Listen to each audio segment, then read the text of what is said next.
Okay, I don't really know how to start this other than by saying that, yes, I am a big time Clippers fan. Yes, I am from LA. And yes, I do not like the Los Angeles Lakers. Two more yeses. Yes, I do watch and react to, well, not react, rather. Yes, I do listen to and watch all the Laker fans complain and cry after every loss because it's really entertaining and you guys are really funny. So, I say all that to say, what's happening right now to the big brother across the hall, it's very interesting and very funny. I'm not here to laugh at anyone's pain. That's definitely not what I'm here to do, at least not on camera. But I am here to talk about what's happening from an outsider's perspective, from the little brother's perspective, and, try to get down to the bottom of what is going on to the Los Angeles Lakers.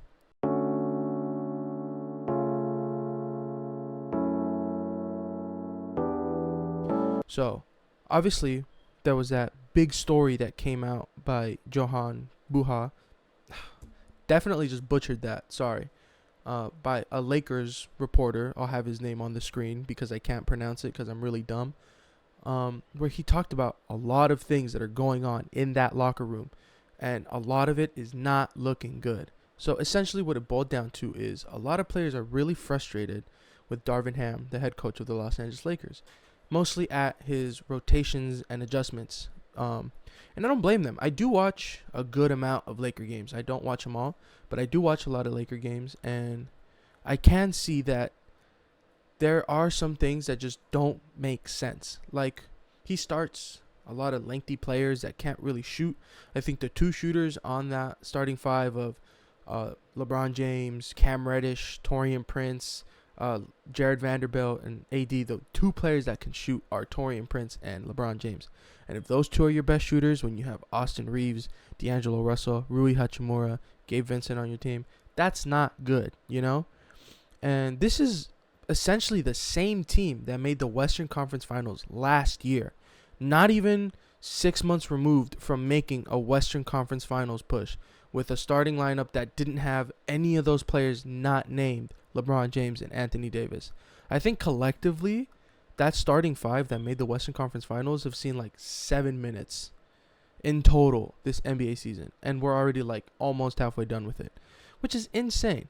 And I try to ask myself why. Like, why do that? Why just go away from what make you successful? And I come back with, well, this is kind of what they do. If you think about the championship team that won in 2020, that team won off of defensive guards that can shoot and very physical bigs that can take the load off of Anthony Davis. We have not seen Anthony Davis play that type of way since they won that ring. He's been more of a play finisher, lob threat, not really the face-up guy or the back to the basket type of guy that he can be, just more of a play finisher, dump him the ball and let him, go around the rim. I say all that to say that team that was constructed in 2020 was not the same team in 2021 or 2022 or 23 or currently. And it doesn't make sense. It just doesn't make sense. It doesn't make sense for the team to do that. But they do, and you have to ask yourself even more questions as to why are they doing this. So, a lot of players are frustrated with the coach. You can see LeBron is visibly frustrated after every single loss, even during the games. He's visibly frustrated. And a lot of the other players do a really good job of not really showing their frustrations. But there are a lot of quotes that come out after the games where you can just tell they're frustrated. Like Austin Reeves, they asked him, hey, how's the locker room? And he's like, it sucks. It's shitty. We're losing. What are you talking about? How's the locker room? Like, do you not see what's happening? And I don't blame him. For some reason, he just lost connection with the coach. And I get it. Darvin Ham is a defensive guy. And Gilbert Arenas made a great point on his show about maybe he's just trying to prove a point to the NBA. Hey, I was this type of guy in the NBA where I rode the bench and I was a really good defender. If I got the minutes, I could have shown you something. And maybe he sees something in that, in Cam Reddish, Taurean Prince, Jared Vanderbilt, those types of guys, to where he wants to reward them because he sees himself in those players. But if that's the case, it's no surprise that they're just not as successful as they should be. And yes, they're dealing with a lot of injuries. And yes, they're underperforming for their standards. And there's no, okay, sorry. Whoop. And yes, there is a lot of injuries. Gabe Vincent is hurt. Rui Hachimura's hurt. D'Angelo Russell's been hurt. And there's just no continuity. There's no consistency. But at the same time, every other team is kind of dealing with something like that. And it's not really an excuse when, the Miami Heat, which is kind of an unfair comparison. Let me start off by saying that. It is kind of an unfair comparison because they are a very, very, very well-oiled machine. They figure it out. Bam Adebayo came out in an interview, and he said himself, you will never hear Coach Eric Spoelstra come out and say that injuries are why we're losing. We have 15 men on this roster for a reason. And honestly, I look at the Lakers roster, and all I saw this offseason was A+, A+. They won the offseason, and I never spoke back about it. I didn't argue. I didn't disagree because this is a great team on paper. What is going on? Why isn't it working? Well, again, injuries and the coach. I'll be honest, he's not been good at all this season. He just hasn't been good.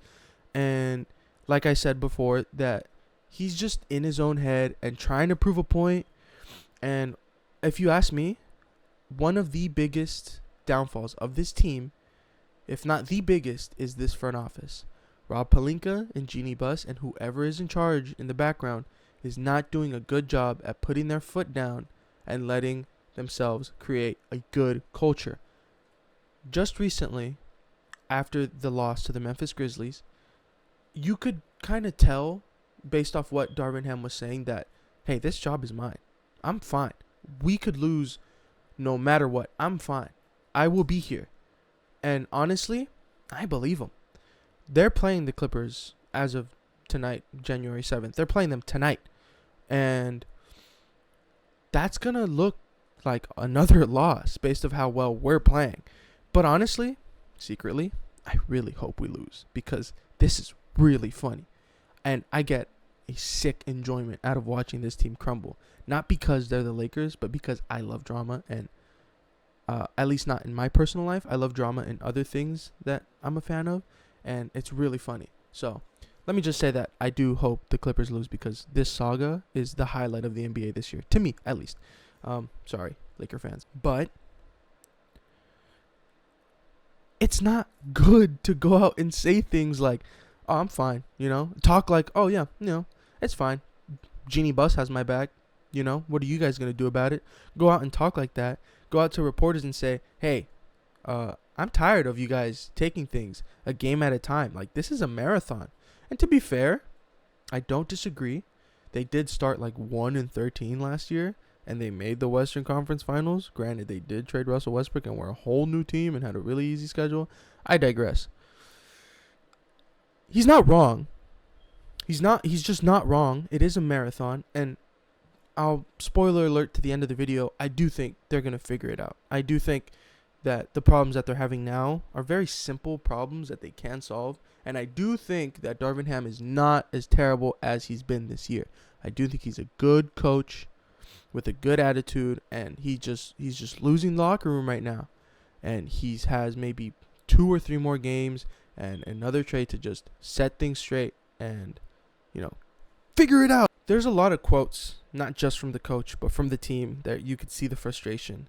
And honestly, it's really funny to have LeBron James come out and say that his son, Bronny Jr., can go out there and give them really good minutes.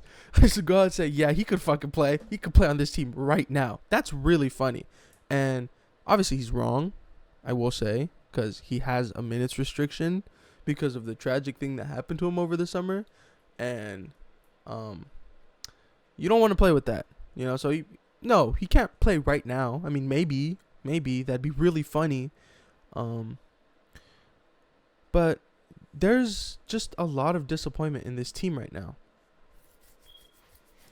And I think Laker fans are looking at the wrong people. And I say, Laker fans, when I mostly mean LeBron fans just look at the coach and they're like, he needs to go.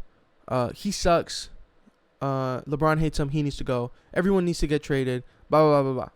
No, I've read and spoken to Laker fans that have told me that the problem isn't necessarily just the coach. It's the front office. And I completely agree. I said earlier that the front office is the one that needs to take the majority of the blame because they're the ones that set the culture. And someone on Twitter, I'll have their handle up, in a Lakers space that I was in, he talked about how all they care about is perspective. They don't care about the success of the team. They care about upholding the legacy that Dr. Buss, rest his soul, created for the Los Angeles Lakers. They care about upholding that more than anything else. The championship was a cherry on top to the legacy that they need to maintain. All that they've done in the past 4 years is just out of protecting the legacy and keeping the perspective. And I don't disagree with everything he said. I do disagree with some things. I do still think that they want to add to the legacy and get more banners up for the arena. But he's not wrong. Like, he's talked about the Westbrook trade and how that was just a direct response to the Brooklyn Big Three. And they didn't need to do that. They didn't need to go out and do that. And not just the front office is for blame at that. I do think Russell Westbrook and Anthony Davis and LeBron James went to Ruth's Chris and talked about, yeah, we can do this. We can work it out. Yeah, don't worry. You can be you. You'll handle the ball. You'll run in transition. We got you. We're gonna bring a chip to LA. You're from here. Yeah, you can just be you. They lied. For sure, they lied. They definitely just lied to him, and ultimately he was the scapegoat, and he's gone. And yes, they did make the Western Conference Finals after that. But it's just more problems. It's just another problem and another thing to worry about and just shit on top of shit. You know what I mean? So I've kind of broken down everything that I know and everything that I've seen so far. And I don't want to just pile on the negativity and give you guys all the bad. I want to talk about what they can realistically do. What they can do is just trade everyone, including the coach, and then just get young pieces and start this shit all over again. But we all know that's not realistic, and that's not really what their MO is. If you trade LeBron James, you're going to be the legacy that didn't win a ring with LeBron James, but that traded him away. You know what I mean? And you don't want to be that team. You don't want to be that team. Cleveland didn't even want to be that team. That's why they just let him go. So, what can they do? Here's the bad, okay? One more time. Reeves and Ham, done. I don't think that relationship can be solved. He's been starting recently, but that's mostly because LeBron James wants him to start. And he really forced Darvin Ham's hand to start him because he's one of the best shooters on that team. And I know, okay, let me not. D'Lo and Darvin Ham, shit, D'Lo and the team, done. There's been a lot of reports and a lot of other things that talk about how D'Angelo Russell gets into it with LeBron James in practice and how they don't really like that LeBron's camp doesn't really like that, and that Darvin Ham doesn't really like that. And he's like, hey, you got to chill out, come at him outside of the games, outside of practice, talk to him as a man. But D'Lo isn't really that type of person, according to reports. So he's gone. Like, for sure, he's gone. It sucks. If you think about it, like, it sucks that those two are kind of at a disconnect. They just made, like, a historic run. Like, no, I don't want to say historic. They just made a great run last year, and now they're just done with the coach. It sucks. So they're definitely gone. Where they go, I don't know. I don't know what they'll get in return. I don't know where they're going to go. I don't think Austin Reeves is going to be gone, but definitely D'Lo. I mean, shit. Rui cannot catch a break. Rui Hachimura cannot catch a break. You go from being screwed over and having to take mental health breaks in Washington, flying back to where you're from, to just escape the Wizards franchise because they don't know what they're doing with you. to going to a team where you feel like, oh my God, like you have a newfound sense of purpose. You have a new atmosphere where you can thrive, and you're thriving, and you bail them out of these series. Definitely balled out against the Grizzlies. Big reason why they won that series. To just riding the bench, never seeing the court again, hardly seeing any minutes, getting hurt, having a disconnect with the coach. You just can't catch a fucking break. If he took another mental health break, I do not blame the man. Lakers media is fucking ruthless. And here I am making a video not really helping his case. Sorry. So what's gonna happen? I mean, one of the biggest disappointments of the year that I haven't talked about is their entire MLE being wasted on Gabe Vincent, who was supposed to fill the Dennis Schroeder role of the guard coming off the bench, playmaking, guarding, and hitting threes.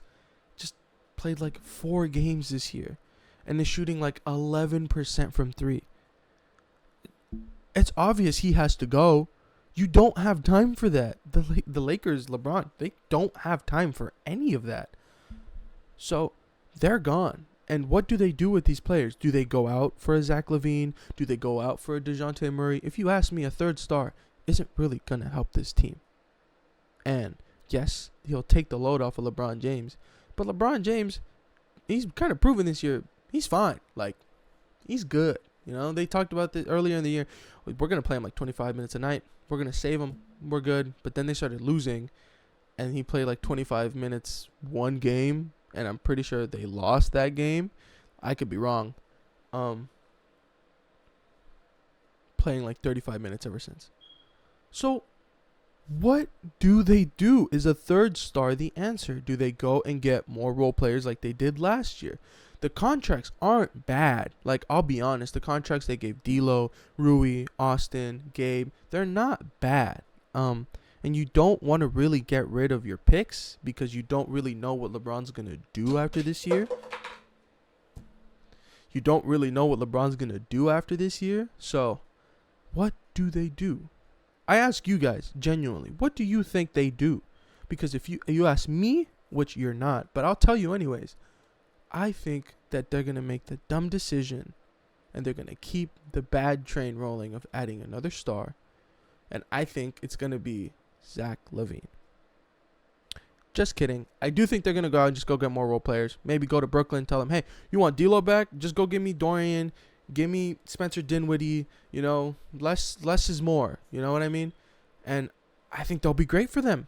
Whatever they do, they'll be fine. I'm here to tell you guys, like I said earlier in the video that I was going to say it now, and I'm saying it now, they're going to be fine. You guys will be fine. Because this is just par for the fucking course for this team. I think they've had 1 year, and that was the first Westbrook year where you were like, no, this is not going to work. And the people were telling them at the trade deadline, he needs to fucking go. He's got to go now. The team's like, no, we got it. We'll figure it out. Don't worry, we got it. And then they go get fucking Carmelo at was that the same year? Was that the first year that they did that where they had Carmelo? Yeah, I think it was. Let me not do that. But anyways, they'll be fine. You guys will be fine. This is just what you guys do. Was there a purpose in making this video? Not necessarily. But I just wanted to, inform you guys of what's going on. Give you guys my thoughts. My thoughts, you'll be fine. This is hilarious. And it's a fucking shit show in Lakerland. But god damn it, you will be fine. You will be fine. Your GM is not really that bad. He's definitely a fireman that starts the fire and then puts it out and is like, hey, I put out the fire. Aren't you happy? I said, well, no, you fucking started it. What are you talking about? But he's still not bad. That's still a good GM, So you'll be fine. LeBron James, I haven't even talked about Anthony Davis. Anthony Davis is damn near a top 5 fucking MVP candidate. If he was winning more, he'd be top 2. Top 2. But they're not. But you will. And I'm telling you, you're going to do the same shit as last year. You're going to get into the play-in, and you're probably going to lose in the first round because a mess is still a mess, and you can't really fix it once it's started. You can't really clean it all up sometimes in the NBA. I think you guys will lose. I don't think this is a championship year. But you'll be fine. I do think you guys will get a new coach, and you'll be fine. So just calm down, or don't, because I'm really fucking enjoying this. I really am. Don't calm down. Set off all the alarms. Pull all the triggers. Get everyone out of there. Fuck it. Burn the house down.